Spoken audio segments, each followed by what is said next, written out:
떠나지 말고 기다리라 라는 제목으로 하나님의 말씀 전하겠습니다. 지난주는 부활 주일이었죠. 우리가 부활은 절기로 지내는 게 아니고 매일 지내는 것, 매 순간이 부활절입니다. 우리 다시 한번 앞뒤적으로 인사합니다. 해피 이스터 이렇게 인사하겠습니다. 해피 이스터, 해피 이스터. 예. 여러분, 우리가 말 속에 능력이 있는 거예요.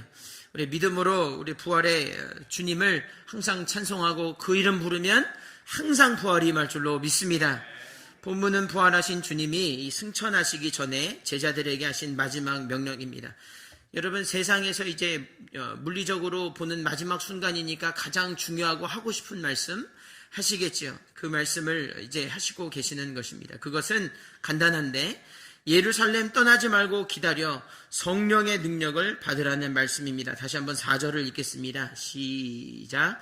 사도와 같이 모이사 저희에게 분부하여 가라사대 예루살렘을 떠나지 말고 내게 들은 바 아버지의 약속하신 것을 기다리라.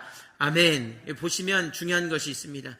사람이 아쉬운 얘기 할 수 있잖아요. 마지막에 왜 배신했어? 혹은 너 이렇게 해서 나에게 어떻게 해?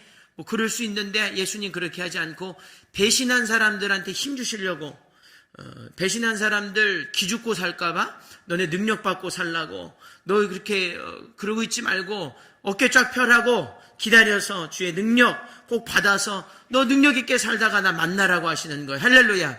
예수님 좋으신 분이세요. 끝까지 자신을 배신한 사람, 자신한테 잘하는 사람이 아니에요. 자신을 다 버렸고 참 모욕했고 저주했던 그 사람 찾아가셔서 끝까지 복 주시려고 하는 것이 예수님의 은혜인 줄로 믿습니다. 그런 사랑을 받기 때문에 우리가 예배할 수 있는 것입니다. 근데 여러분 한번 생각해 보시면 그 내용이 중요한데, 예루살렘으로 오늘 지금 갈릴리 바닷가에서 이제 만나셨지만 다시 예루살렘 가라는 거예요. 도망 나온 그 땅에 다시 가라는 거예요. 그러니까 제자들에게 있어서 예루살렘은 어떤 곳입니까? 주님 배신한 곳이고, 그래서 죽임당하신 곳, 저주한 곳, 사람들이 참으로 그렇게 다시 가면 어려울 곳, 그곳이 바로 예루살렘입니다. 진작에 떠났잖아요.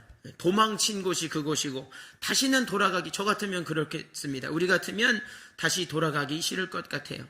가면 진짜로 죄에 대한 고발이 있겠지요. 예수님이야 그렇자 쳐도 부활도 보지 못하고 믿지도 아니하는, 믿지 않는 사람들이 배신자라 그러고 꼬리에 꼬리를 무는 소문과 나쁜 얘기는 다 할 거예요. 분명합니다. 사람 사는 데는 다 똑같거든요.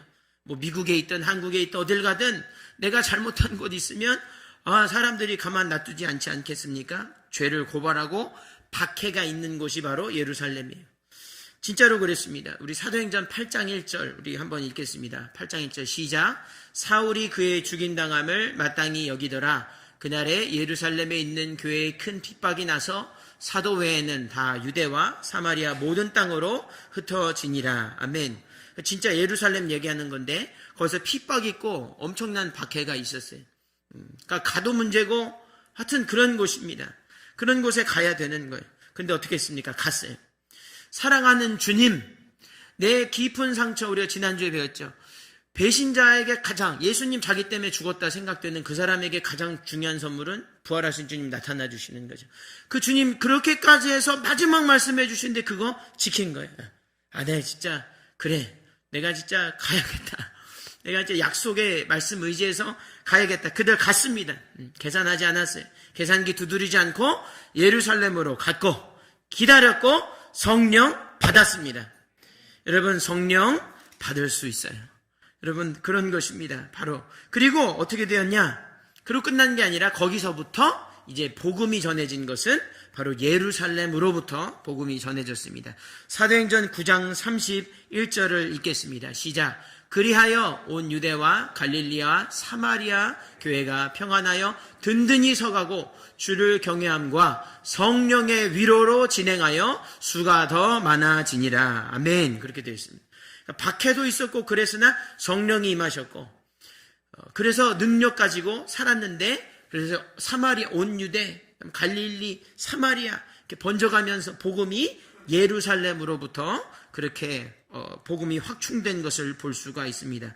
말씀을 순종해서 떠나지 않고 기다려 성령을 받으니 슬픔의 땅이 기쁨의 땅이 됐고, 아주 저주받은 인생이 축복하는 인생으로 변했고, 구원받은 인생이 구원하는 인생으로 변했습니다. 어떻게 하면 가능합니까? 예수님의 말씀 듣고 예루살렘 떠나지 않고 기다렸기 때문에 그런 일이 벌어진 것이지요. 그러면 우리에게 예루살렘은 무엇입니까? 우리에게 예루살렘은 바로 교회입니다. 교회예요. 우리 계시록 21장 2절을 읽겠습니다. 시작. 또 내가 보매 거룩한 성 새 예루살렘이 하나님께로부터 하늘에서 내려오니 그 예비한 것이 신부가 남편을 위하여 단장한 것 같더라. 아멘. 여기 보면 새 예루살렘 무엇입니까? 하나님의 영광이 임해서 예배 드리는 곳이 바로 예루살렘이에요. 당시에도 예루살렘은 예배 상징, 은혜의 상징, 하나님 임재의 상징입니다. 신약 세계에 있어서는 그것은 성도요 교회입니다. 교회예요. 여러분 교회에 떠나지 말고 성령 기다리게 되기를 주의 이름으로 축원합니다. 오늘 그것 때문에 오셨잖아요. 물론 예배 드리죠. 참 신비로운 것은 예배 드리는데 성령 선물로 주시는 것입니다. 하나님 영광 임하시는 예배와 은혜의 자리 떠나지 말아야 될 것입니다. 예수 이름으로 두세 사람 모인 이곳 하나님 찬양하며 예배하는 이 시간 성령 안의 무시로 말씀과 기도하는 우리가 교회입니다. 그곳에 약속이 있어요. 두세 사람 모인 곳에 나도 있겠다. 성령 부어주시겠다. 분명히 말씀해 주셨습니다. 여기서 은혜의 자리 떠나지 말고 하나님 능력 손길 기다리라고 하는 이 말씀 앞에 수식어가 근데 생략이 되어 있습니다. 아까 우리가 살펴보았듯이 거긴 가기 싫은 곳일 수 있어요. 우리 공동체 믿음의 공동체지만 완벽하지 않지 않습니까? 여기서도 싸우는 일이 있고 다툼도 있고 의심도 있고 그래요. 솔직해져야 됩니다. 괜찮아요. 인간이 모였기 때문에 이것은 종합병원과 같은 곳입니다. 그걸 부인할 필요가 없어요. 그래서 어렵고 힘들고 여전히 참으로 물질적으로 궁핍하고 또 성도 간의 어려움도 있고 뭐 말할 수 없는 나눌 수 없는 일들이 있습니다. 혹은 그러고 싶지 않은 마음, 예배하고 싶지 않은 마음도 사실은 들거든요. 사실은 인간적으로 생각했을 때 오늘 좀 피곤하고 오늘 좀 힘든데 저 사람 보기 싫은데 오늘은 뭐 가도 별거 없을 것 같아. 여러분 솔직해져야 됩니다. 괜찮아요.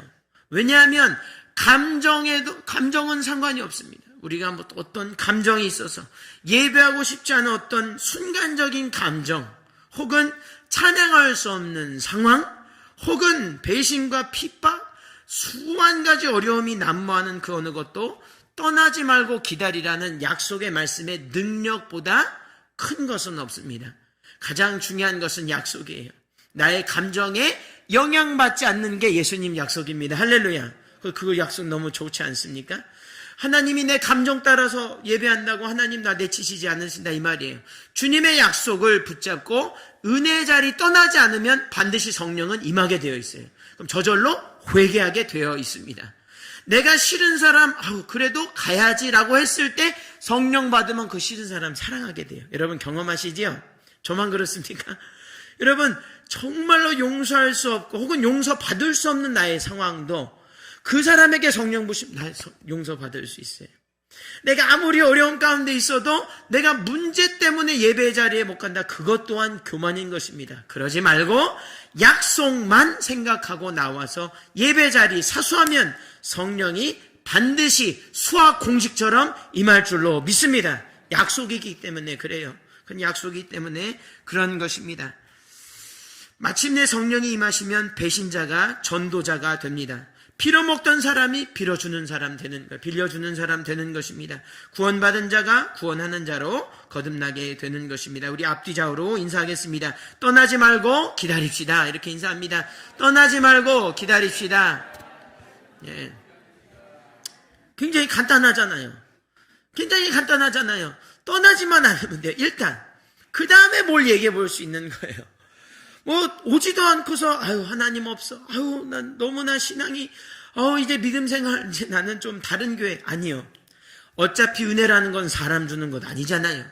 성령이 사람이 준다면 여러분 그건 말이 안 되는 것입니다.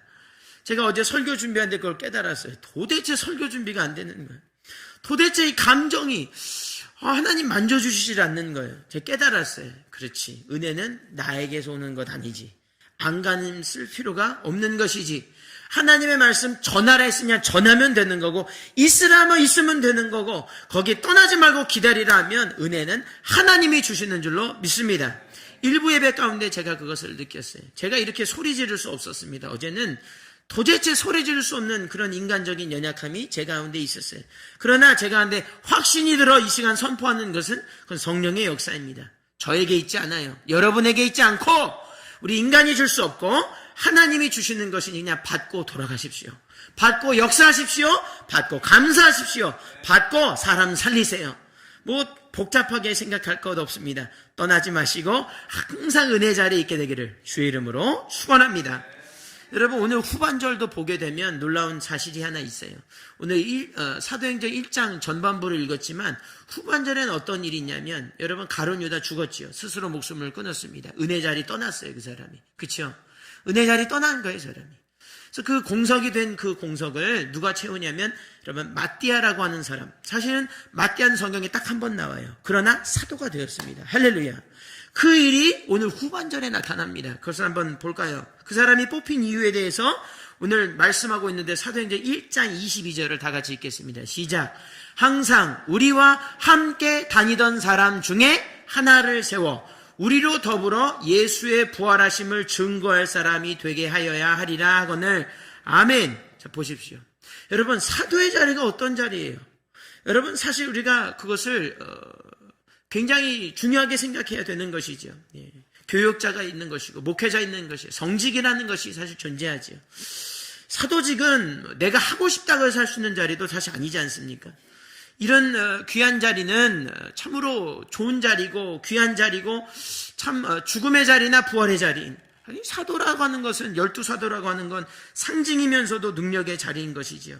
근데 그 사람이 거기서 뽑힐 수 있는 이유는 그냥 다른 것 없어요. 그 자리에 있었어요. 오늘 보니까 우리와 같이 다니던 사람들 중에서라고 그랬어요.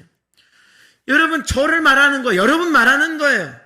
어렵고 힘들어도 예루살렘에 남아있던 그 사람 제자들과 함께 뭐 특출난 게 아닙니다. 베드로가 말합니다. 저기 뱀 집을 수 있는 사람 그 지팡이 만들 수 있는 사람 데려와라. 그런 말 하지 않았어요. 병 고칠 수 있는 사람 데려와라. 그런 말 하지 않았어요. 혹은 막 능력이 있어서 엄청나게 설교 잘하는 사람. 아니요. 뭐라고 합니까? 그 사람들이 한 것은 우리와 같이 다니던 같이 있던 그 사람들 중에서 은혜의 자리 떠나지 않고 있는 그 사람 중에서 뽑으라 이 말입니다. 할렐루야. 여러분 은혜 되시지요? 여러분 은혜 되시지요? 그 사람 결국에 뽑혔고 성령 받았고 역사적인 기록에 보면 그도 순교했습니다. 할렐루야. 놀라운 능력의 사도로서 이름뿐만 아니라 능력 보이며 그렇게 살았다는 것이죠. 마띠아도 그렇습니다. 스스로 사도가 되려고 노력한 거 있습니까? 뭐 있어요? 뭐 엄청나게 했습니까? 스스로 사도가 되려고 막 꼼수를 부리거나 제자들처럼 싸우거나 누가 더 크냐 그러지도 않았어요. 촌지를 주거나 인간적인 방법은 전혀 없었습니다. 하나 했어요. 뭡니까? 은혜 자리 떠나지 않았다 이 말입니다. 너무 귀하잖아. 이 말씀이 너무 귀한 거예요. 그리고 뭐라고 하냐면 은혜 자리에 있었고 우리와 함께 그냥 부활을 증언할 사람. 부활 증언하는데 뭐가 필요합니까? 예수님 본 거 말하는 것밖에 필요 없잖아요. 학벌이 필요 없잖아요. 뭐 경제적인 능력도 필요 없어요. 예수님만 증거하면 되는 것입니다. 여러분 은혜 되시죠? 은혜 되십니까? 전 너무 은혜가 돼요. 약하고 연약해도 은혜 자리 떠나지 않고 그렇게 있으면 그 사람을 주님이 사도, 복음의 일꾼, 순교의 반열, 자손의 축복, 놀라운 부활의 능력이 반드시 임할 줄로 믿습니다. 정처 없는 이민 생활 언제까지 우리 마음 두지 못하고 떠날 것입니까? 마음은. 여러분 그렇죠? 그렇습니다. 우리가 살다 보면은 저도 버지니아도 있었고 조지아도 있었고 뉴욕도 있었어요.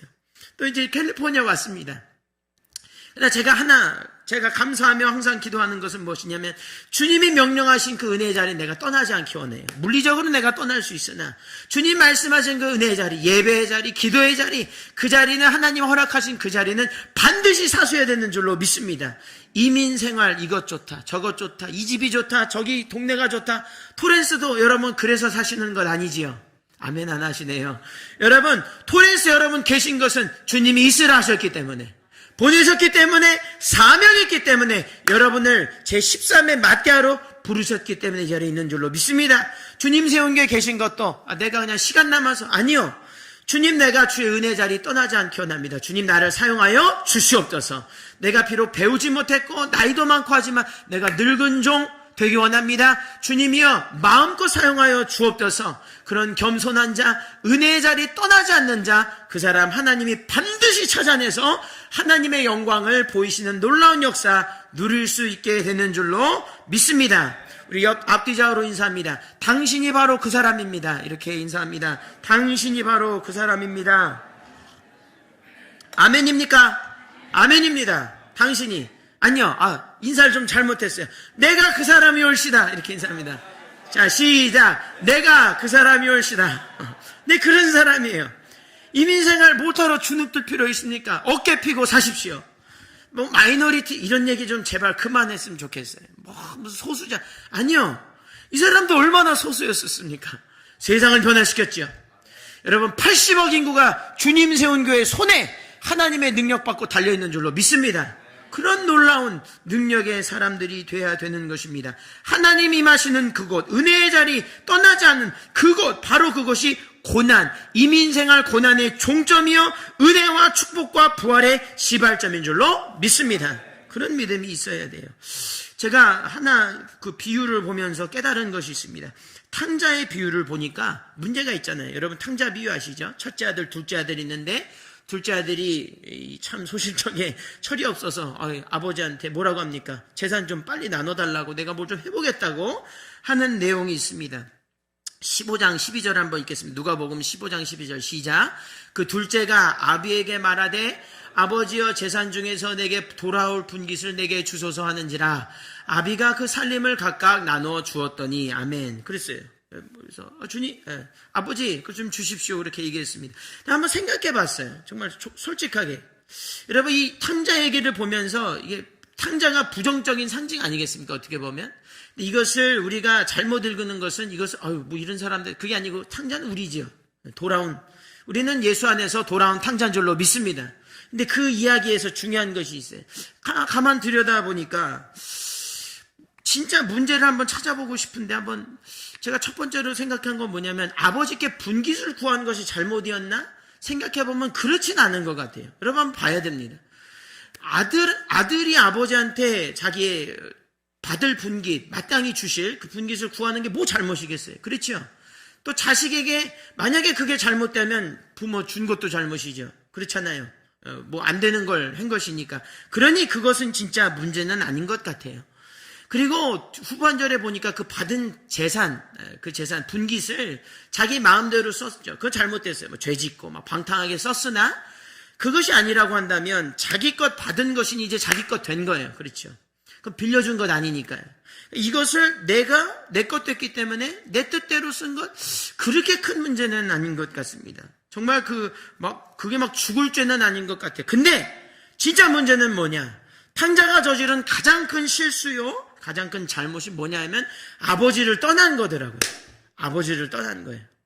아버지의 품을 떠났기 때문에 그가 그 비참한 삶을 시작된 것입니다. 떠났기 때문에 아버지가 책망할 기회도 없는 거예요. 바로 잡을 기회도 없는 거예요. 품어줄 사람도 없는 것이고 누가 뭐라고 위로할 말도 없는 것입니다. 실제로 재산 다 탕진하고 어떻게 되었습니까?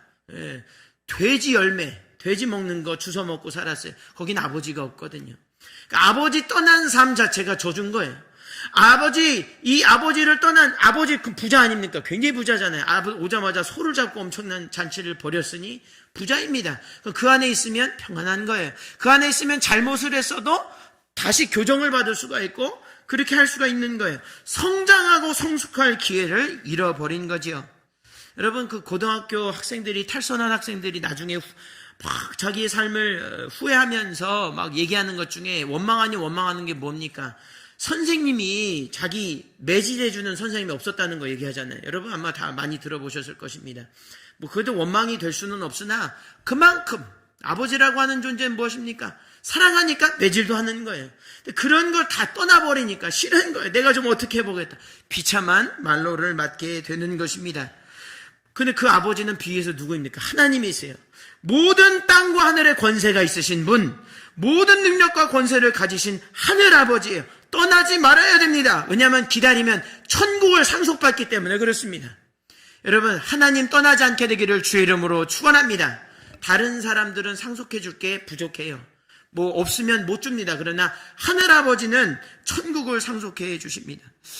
여러분, 읽으면서 깨닫는 것은 이 둘째 아들이 돼지 지엽 열매 먹잖아요. 돼지 지엽 열매, 돼지가 먹는 거 막 먹습니다. 여러분, 상상할 수 없어요. 돼지 쥐염 열매 주워 먹던 인생이 어떻게 됩니까? 오니까 아버지가 안아주세요. 안아주세요. 아무것도 묻지도 따지지 않고 용서해 주시는 거예요. 그러면서 채색 옷을 입히고 잔치를 벌이고 뭐 난리가 난 것이지요. 돼지 쥐염 열매 주워 먹던 인생이 다시 불림 받아서, 여러분, 귀신 들린 돼지, 여러분 성경에 나오잖아요. 귀신 들린 돼지를 내쫓는 그런 역사의 인물이 될 수 있다는 사실을 우리는 반드시 알아야 되는 것입니다. 여러분, 하나님의 능력, 은혜의 자리, 예배의 자리, 아버지 계신 곳에 여러분 항상 있으면 하나님께서 여러분 가운데 그런 권세를 허락하여 주실 줄로 믿습니다. 우리는 반드시 그것을 믿고 반드시 그 약속에 의지하여 나아가야 되겠습니다. 감리교 여러분 운동의 중심 인물이 있습니다. 영국의 존 웨슬리죠. 저희가 몇 번 나누었는데 좀 더 구체적으로 살펴보기 원합니다. 이 존 웨슬리라고 하는 사람은 옥스포드 대학의 영국의 굉장히 공부 잘하던, 그리고 그 안에 있으면서도 하나님을 경외하며 살았던 사람이에요. 왜 메서디스트라고 불렀냐면 방법론자라는 말인데, 사람들이 저 사람은 방법, 이 수단이 아주 계획대로 산다 그래서 메서디스트라고 그랬어요. 새벽 4시에 일어났어요. 한국 사람보다 더 지독한 사람입니다. 새벽 4시에 일어나서 기도하고 성경 읽고 수학 공부하고 철학 공부하고 히브리어 공부하고 헬라어 공부하고 뭐 과학 공부하고 뭐 여러 가지 다. 이 사람이 죽을 때까지 저술한 신학 이외의 저서가 400권입니다. 놀라질 않으시네요, 여러분. 이 정도는 다 하는 것입니까? 대단한 사람이에요. 그러니까 이런 준비된 자예요. 근데 그 모든 것을 하나님에 바치고 살려고 했던 사람이죠. 어찌되었던 이 감리교 운동이, 이 경건 운동이 이 옥스포드에서 태동이 돼서 사람들이 홀리 클럽을 만들었어요.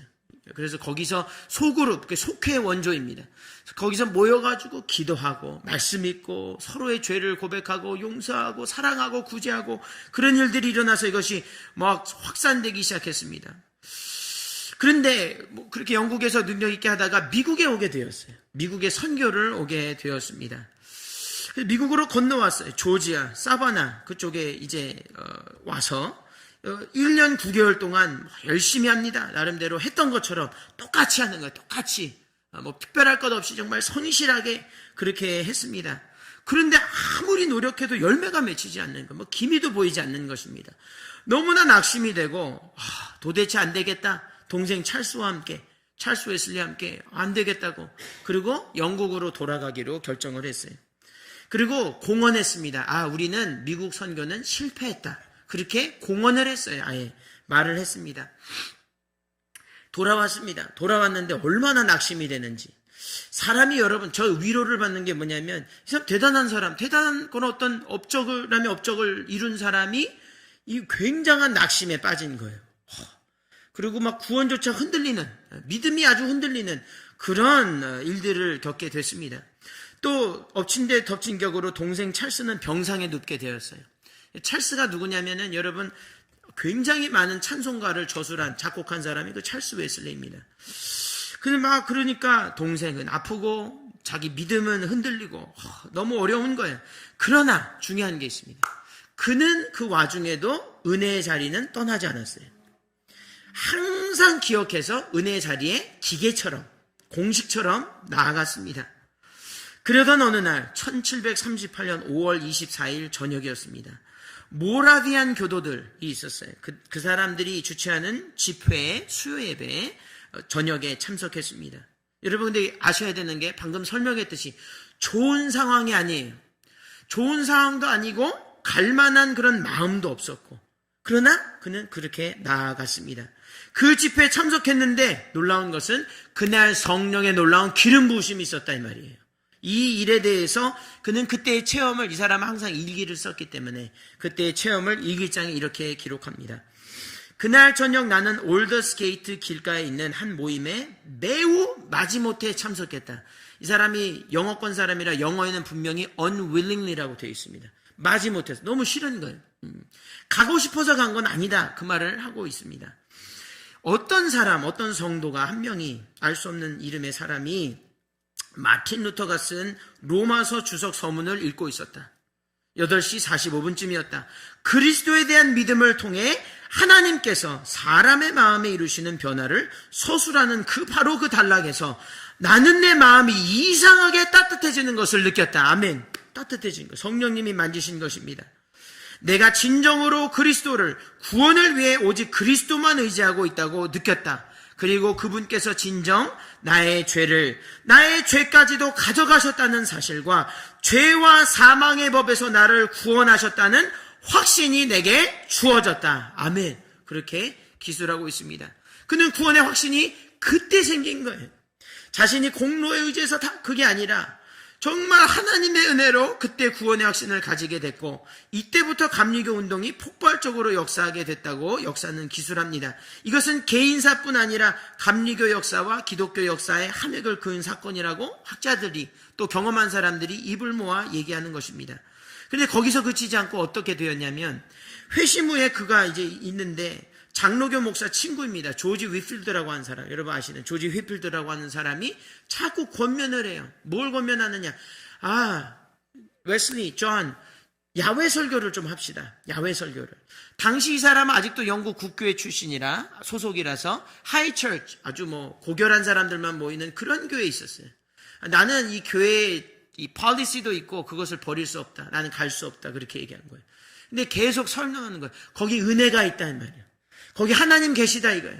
광산에 당시에 빈민과 천민들이 광산에 모였습니다. 막 길거리에 있고 거기에도 하나님 계시다는 거예요. 반드시 가라는 거예요. 이때도 존 웨슬리가 마지못해서 수락했습니다. 그럼 내가 한 번만 가겠다. 딱 한 번 갈 테니까 더 이상 조르지 말아라. 그렇게 얘기했어요. 그리고 갔어요. 가서 이제 설교하기 시작하는데 웬걸요? 거기서 성령의 역사가 임하는데 모인 사람들이 3만 명, 5만 명 모이는데 사람들이 회개하고 뒹굴면서 막 눈물로 자백하고 성령의 놀라운 은혜 받고 사람들이 막 변화되기 시작하는 거예요. 존 웨슬리 이런 걸 처음 봤기 때문에 교회 건물 밖에도 구원이 있구나. 하나님의 이름을 부르는 어디든지 은혜의 자리가 있구나. 거기에 모이면 하나님 역사하시고 이걸 깨달은 거예요. 그날 이후로 존 웨슬리는 야외 설교를 죽을 때까지 했다고 합니다. 수많은 사람과 영국 온 거리가 변화됐는데 당시의 영국은 세 집 건너 한 집이 술집이었어요. 도박하고 사람이 막 엄청난 죄들을 짓습니다. 당시에 감옥이 너무 넘치고 찼다 그래요. 사람들이 너무 큰 죄들을 지니까 작은 죄 져도 다는 거예요. 교회 어떻게 좀 사회를 깨끗해 해보려고 되지 않던 그 일이 영국 사회를 변화시킨 이 놀라운 능력, 웨슬리의 이 부흥운동을 힘입어서 감옥이 텅텅 비게 된 줄로 믿습니다. 그런 일이 있다고 하는 것입니다. 도박, 술중독, 가난이 해소되고 강도와 불법이 사라지고 그런 모든 놀라운 일이 있게 된 것이죠. 어떻게 그것이 가능했습니까? 먼 나라 한 개인이 마지못해 참석했어요. 자기의 기분을 무시하고 자기의 상황을 생각지 아니하고 경험은 다 뒤로 하고 지킨 그 자리, 약속의 자리, 은혜의 자리, 예배의 자리, 기도의 자리 거기 지켰더니 성령을 받게 되었고 그것이 나라와 민족과 전체를 변화시키는 놀라운 일이 일어났습니다. 이것은 역사학자들이 역사의 이 유래를 찾아보기 힘들다고 말하는 이 역사는 엘리자베스 2세 여왕이 이렇게 얘기해요. 프랑스는 피해 혁명, 이웃나라 프랑스는 피해 혁명으로 프랑스 혁명이 있었지요. 나라가 새롭게 됐지만 영국은 아무도 죽지 않고 혁명을 이루었다. 이는 감리교 두 형제 때문이다. 할렐루야. 이런 일은 어떻게 있을 수 있습니까? 다시 한번 이야기하면 떠나지 않고 기다린 자에게 성령이 임했기 때문에 이런 놀라운 일이 일어난 줄로 믿습니다. F.B. 바이어라고 하는 사람이 이런 얘기를 했어요. 인생의 가장 큰 비극은 기도의 응답이 없는 것이 아니라 기도하지 않는 것이다. 그렇게 말했어요. 이 말을 오늘 말씀에 적용하면 이렇습니다. 이 세상에 하나님의 은혜가 없는 것, 그것이 문제가 아니야. 그것이 아니라 은혜의 자리를 떠나는 것이 문제라는 것이죠. 은혜의 자리에만 있으면 하나님 약속하신 교회 안에서 아무리 어렵고 힘들고 참으로 말할 수 없는 고통과 탄식으로 있을지라도 기다리면 기도하면, 기대하면 하나님 성령 부어주셔서 마침내 성령 받고 나도 구원받고 남도 구원하는 놀라운 역사 있게 될 줄로 믿습니다.